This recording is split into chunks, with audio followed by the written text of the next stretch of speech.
শ্রীপুর রাংপানি পাথরকুয়ারে নদী, বিশাল বিশাল পাথর। আস্তে আস্তে এখানে পর্যটকরা আসা শুরু করছে।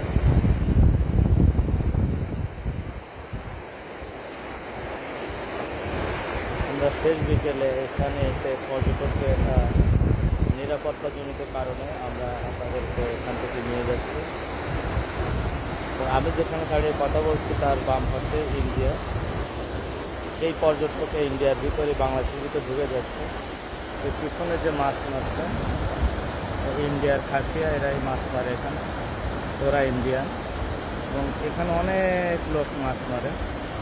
এই দেশে আবার আইন খুব কড়া, জাল দিয়ে কেউ মাছ মারতে পারবে না, তাই তারা বড়শি দিয়ে সবাই মাছ মারছে। এবং এরা সবাই খাসিয়া জনগোষ্ঠী, ভারতীয়। এবং এটি হলো বিশাল একটা পাহাড়, যে পাহাড়ের নিচে রাংপানি নদীটা প্রবাহমান। এবং এখানে বিশাল বিশাল পাথরের খণ্ড,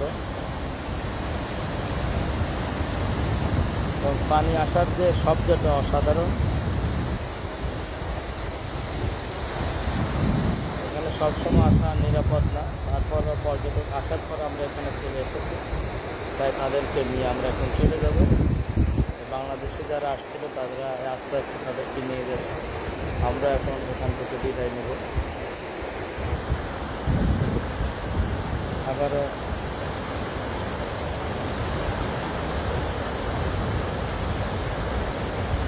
পাথর পানির শব্দটা আপনাদের শোনাতে যাচ্ছে।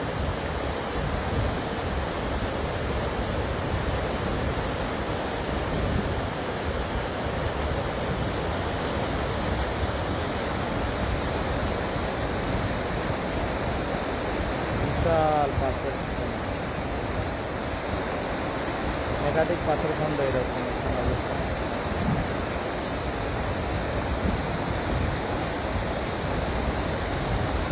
স্বচ্ছ পানি,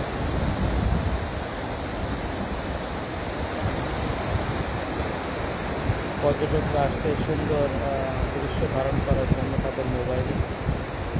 আপাতত আমরা রাংপানি ওখান যে পাহাড়ের নিচ থেকে বিদায় নিচ্ছি। আল্লাহ হাফেজ, আসসালামু আলাইকুম।